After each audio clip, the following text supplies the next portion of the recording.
Well, hello again, everybody, and welcome back. If you've watched the previous video of mine, uh, it's been kind of a bittersweet couple of days for me, but I'm going to get into that here in a second. But I did want to introduce what this video is going to be about. If you watched my last video where I covered the top games for me for 2013, I mentioned how I wanted to talk about 2014 and what it's going to mean for me in gaming, what my plans for 2014 are. It's a new year, and it's going to be the first full year for Xbox One and PlayStation 4. Officially, as of I think it was November, this became the new gen became the current gen. Before that, the Wii U had come out in late 2012. So now that all three major consoles are out, PS3 and 360 and all that stuff is the past.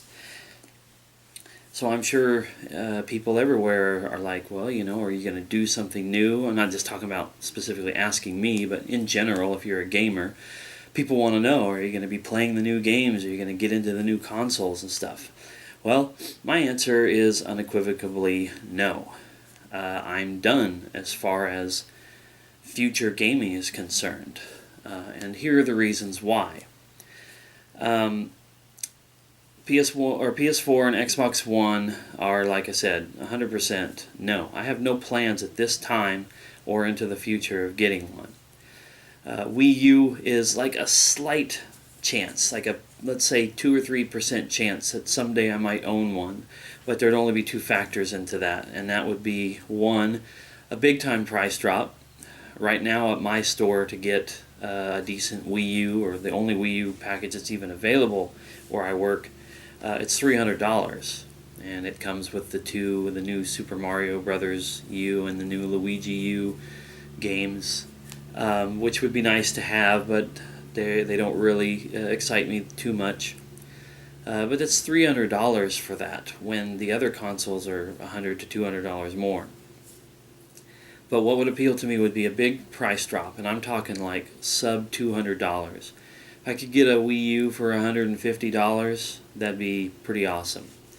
But two, the other factor would be the Zelda game that's coming for it. That would be a system seller for me. With a price drop and that out, I could be pretty happy with it. But I don't anticipate that happening, at least not anytime soon.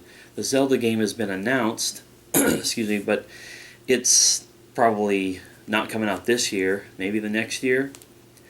And the price drop of that magnitude is probably not happening anytime soon. And you have to understand, too, I'm not trying to take money away from Nintendo. I know that they're kind of struggling. They've revised their sales outlook way, way down. And everybody out there in the gaming industry, from the fans to the analysts and everything, are saying there's a bunch of stuff that they need to do, and maybe they need to be thinking about jumping out of the console business. I'm not so sure that I think I'll ever see that happen anytime really soon, but you never know. So I'm not trying to take away from them by saying, hey, drop your console's price by half, and I might think about doing it. It's just personally for me. But anyway, that's all I really want to say as far as the Wii U is concerned. It's a tiny blip on my radar, but right now I just don't think that that's going to happen. Like I said, for the other two consoles, it's not happening. I don't have any desire to get either one of the Xbox or PlayStation consoles, regardless of what games may release for them. And here's why. One, I'm kind of tired of the game that's out there now. The game. Not the games, but the game. This whole, let's release a new console, let's hype it all up, let's tout all of our sales numbers, and let's have a console out that for the first year, if you buy one, you're a glorified bug tester. Games are going to be coming out that are cross-platform. Basically, they say Assassin's Creed 4 Black Flag. It was really essentially made for 360 and PS3, and then it was made to look a little prettier on the PS4 and Xbox One, but it's not a true next-gen or now current-gen game. Same with the sports titles, all that kind of stuff. There were very few of them, and even now, what are we? December, January, February, March, between 4 and 5 months later, we're still looking at a really small library of made for this gen games. And maybe that's just a gripe that I have every time a new gen comes out. But you buy one now, all you're doing is you're going to test the bugs of those games, to test the bugs of the console, and if something needs to be worked out, those companies aren't going to work it out until maybe a year or two from now. Remember what happened with the 360 and the Red Rings of Death? It's just scary, in my opinion, to think about how these game companies kind of get away with all this nonsense. And that's not even touching on the games themselves. Games nowadays, and this started in this previous gen, but with the online component, game companies release games now before they're ready, because they have to meet a deadline, because they have to meet a sales number or something like that. They have to get stuff out at a certain time, whether or not the game is done, because they can release a patch and an update and a this and a that over the next 3 months, 6 months, a year that the game is out. And then you have to sit there and wait for the console to update it, and you have to go through all this rigmarole. And I'm not so sure that paying $60 for a game is really worth it to have to go through all that. Some people will say, and I've even been guilty of this about other things in life, but if you want something and you are willing to pay the money for it, and you have to jump through a bunch of hoops to get it, you'll deal with it because you paid your money and you want your money's worth out of it. And when it comes to gaming, I'm kind of tired of it. It's just not really worth it anymore. There's such a focus now on that online multiplayer, online competitiveness, online updates and patches and DLC and DRM and all this stuff that it's starting to show off my age, I guess. At almost 40 years old, I'm kind of tired of dealing with it.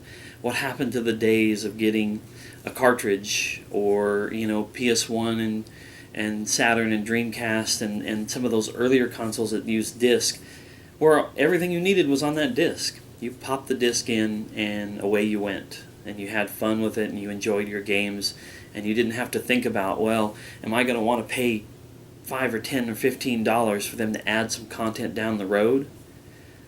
Am I going to have to wait for them to update something? I don't know. Times are changing, yes.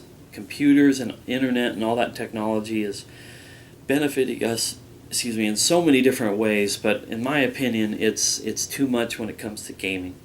I don't want to deal with it.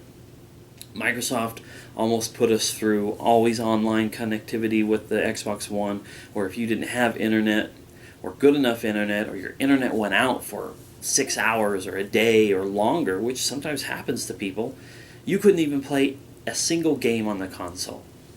They were going to make it where the used game industry was chucked under the bus, because if you had a game, it had a code that you had to activate for it, and if you ever got rid of that game, if you sold it to a friend, you took it to a game store, the next person who got that game in their hands would have already paid money to buy that game, but then they'd have to go and pay for a new code to activate that game and be able to play it.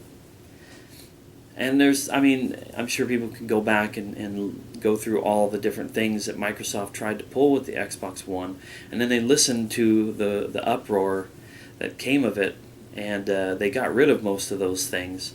Now you only have to hook up the Xbox One initially upon setup, and then it can be off after that. But I don't know. I'm tired of it. I'm tired of going to gaming websites and opening gaming magazines and always reading about all these things that's going into this new gen of consoles. It's a massive turnoff to somebody like me who's been gaming essentially since the early 80s. I miss the simplicity of stuff. I miss the innocence of this industry. I miss the days before every game had to have online multiplayer.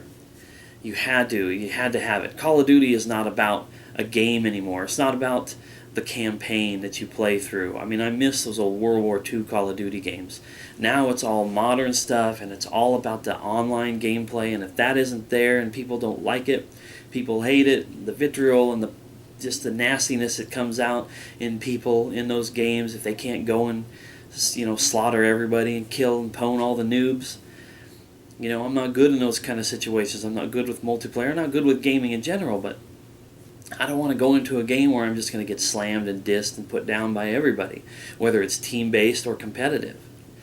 So, like a whole percentage of the market has gone to a guy like me because of all the online competitive gaming, the industry's direction. It just leaves a guy like me behind. And anyway, I guess just to put it all in summation, 2014 means a handful of titles that are coming out to the game consoles that I already own, and collecting games for the consoles that are older, the previous gen games, going out there and getting the games that are not quite so expensive yet, but also trying to get the ones that are starting to get expensive, trying to snag those before they get way out of hand. And more importantly than all that, more importantly always to collecting a bunch of games, is playing those games. I have hundreds of games I've never even touched.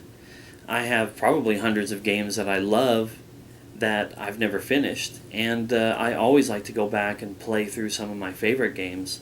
So I've got all kinds of titles to go back and play again for the first time in years. That's going to be the focus for me. And the new focus, or a new focus that just developed in the last 2 days, and the reason why I'm a little bitter right now is my PS3 died. Something happened with it the night before last. I don't have the yellow light of death, but I have no audio or video coming from it. It turns on, I get no signal on the television. I can eject and put my games into it, but it doesn't give me anything on screen. So I'm trying to work on that and hoping that I'm not going to have to now try to figure out how to buy a new PS3, because I just can't really do that right now. So anyway, that was my long, nonsensical rambling about 2014 and gaming for me. The positives: going after the things that I want from the previous gens. And, well, another positive is just not having to worry about all these brand new games. I will miss out on The Last Guardian if that game gets revised and put on the PS4. I'm going to miss out on that. And that will be very painful because I love that company that made Shadow of the Colossus and Ico before it. It'll be a real shame if they miss the entire PS3 gen altogether.